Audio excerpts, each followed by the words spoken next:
Hai, Assalamualaikum warahmatullahi ta'ala wabarakatuh. Welcome back. Selamat pagi tuan-tuan dan puan-puan, abang-abang, kakak-kakak yang dirahmati Allah sekalian. Okey, baik. Dia gap down pula hari ni.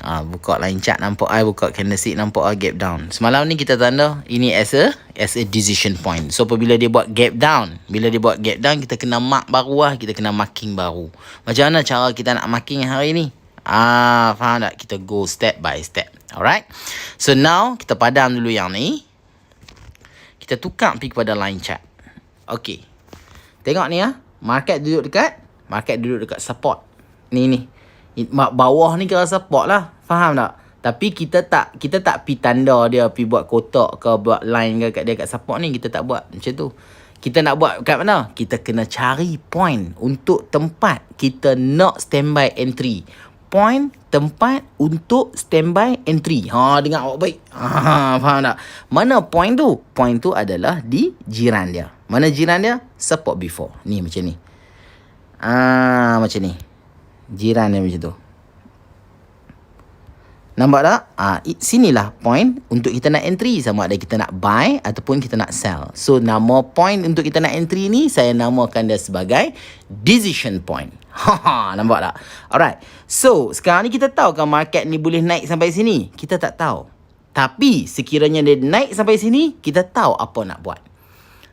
Faham tak? Sebab apa? Sebab bila market break ni dan dia buat new high, maksudnya dia bagi jawapan nak naik, kita just standby A, B. Dia turun buat C, kita pasang buy stop dekat atas untuk dia naik. Faham tak? So, itulah kaedah yang kita pakai, strategi yang kita apply di dalam live market. Okay, ni So, sekiranya dia close dekat atas, ni close atas price ni, and a few next candle dia close balik di bawah price. Maksudnya market tak jadi naik Bila market tak jadi naik, kita pasang sell stop dekat bawah. Nampak tak? Itu cara dan kaedah yang saya guna pakai. Ada orang dia tak suka pakai sell stop. Dia suka pakai apa? Dia suka instant order ataupun dia suka pasang sell limit dengan buy limit. Tak kisah. Yang penting risk and reward kita nampak, risk and reward jelas. Alright? So now, ni selesai So decision point kita hari ni dekat sini. So kita kena tunggulah reaction market terhadap decision point ni. Maksudnya dia nak pi tak kat sini, kau dia terus turun ke? So kita kena sama-sama tengok dan perhati. Itu yang pertama. Yang keduanya, ini market tengah turun, betul? Tengah turun kan. So sekarang ni market dekat sini. Market dekat sini. So masa market dekat sini ni, dekat sinilah yang kita nak tengok apa? Adakah market dia dah berhenti untuk turun ataupun dia nak turun lagi? Faham tak? Sebab market tengah turun kan? So, adakah dia dah berhenti untuk turun ataupun dia nak turun lagi? So, kita kena pakai bantuan kepada H4. Kita tengok H4. Belakang ni kita nampak tak apa-apa? Tak nampak sebab dia dah turun banyak. Lepas tu kita tukar kepada daily. Macam ni. Kita tukar kepada daily macam ni sekali. Kita tengok market tengah turun sini. Nampak tak dia ada tajam tu kan? Maksudnya dia tengah nak buat support. Maksud bila dia ada tajam tu, dia tengah nak buat support. Sama ada dia jadi support ataupun tak jadi, kita tak tahu. Tapi kita boleh filter. Macam mana kita nak filter dia? Kita tukar kepada line chart macam ni. Kita letak dekat bucu dia, betul-betul bucu tu. Bucu tu kita letak macam tu. Sak macam tu kan? Kat bucu tu kan.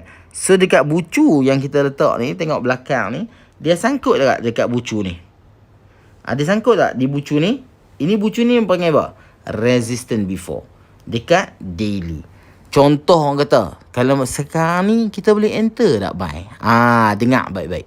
Contoh orang tanya, sekarang ni boleh enter buy tak? Tu sangkut dekat resistance before tu. Jawapan dia, boleh. Boleh entry buy, tapi sekiranya market turun, bila kita nak cut loss?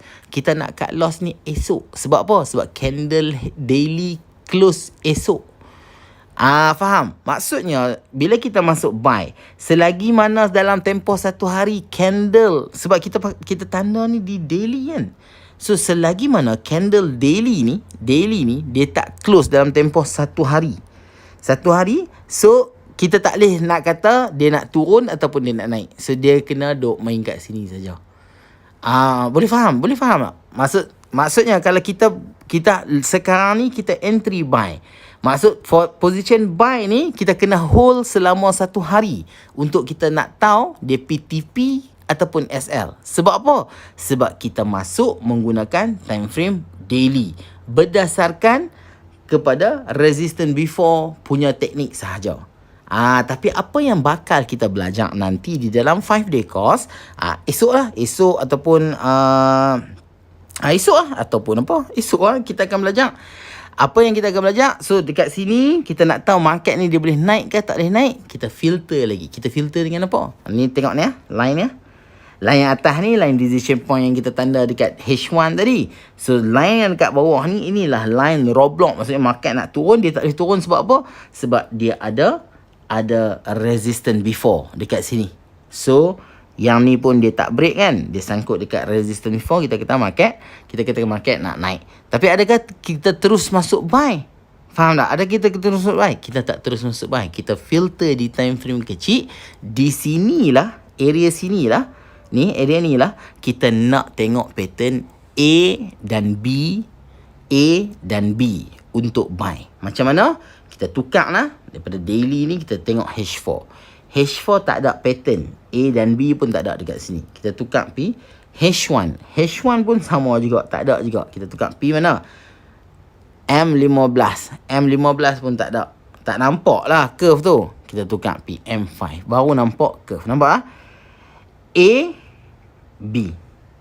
Nampak tak? A, B. So kita tarik Fibonacci. Macam ni.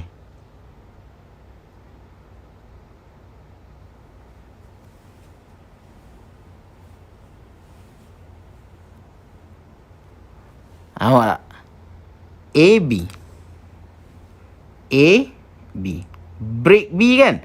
Sini lah kita enter buy. Nampak tak? Dia dah break 100 betul ya? Sini kita enter buy. Kat mana kita punya SL? 00 kita punya SL. TP mana? 161, 261, TP max 423. Macam mana kita nak tahu dia boleh sampai? Sekiranya dia break. Contoh sekarang ni, bila dia break 100. Sekarang dia break 100 kan?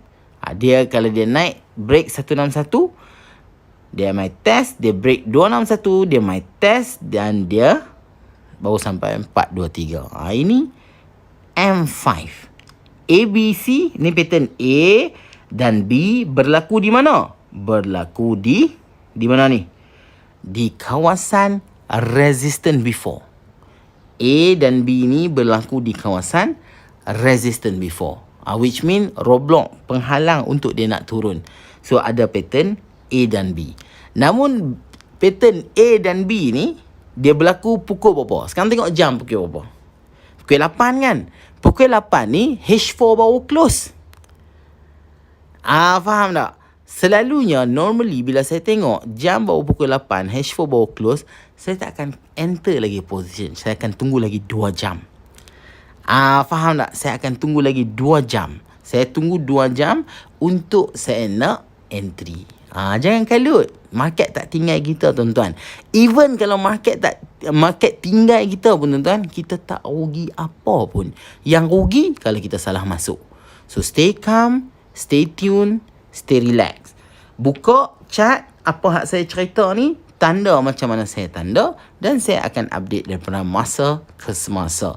Semua ni saya update di 5-day course yang tengah berjalan sekarang, dan insyaAllah saya akan sharekan juga di dalam RTC Support Senyum dan juga dalam YouTube channel saya lah. So subscribe and tekan tombol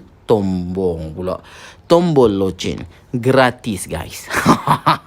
Nampak tak? Alright. So make sure bila kita nak masuk, kita nampak risk and reward. Assalamualaikum and have a nice day.